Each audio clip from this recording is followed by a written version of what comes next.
Wake up and start your day with a positive attitude. The early bird catches the worm, and by waking up early, you'll have more time to focus on your goals and set yourself up for a successful day.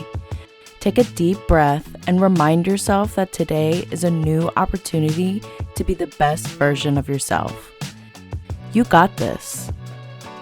Take control of your time by prioritizing your tasks. Make a list of the most important things you need to do today and tackle them first. This will ensure that you stay on track and make progress towards your goals. Remember, it's not about working harder, it's about working smarter. Prioritizing your time effectively will help you get more done in less time. Practicing gratitude is one of the best ways to improve your day. Take a moment to appreciate all the good things in your life, no matter how small they may seem.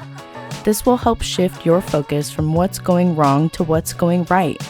Remember to be thankful for the people in your life who love and support you, and for the opportunities you have to make a difference in the world.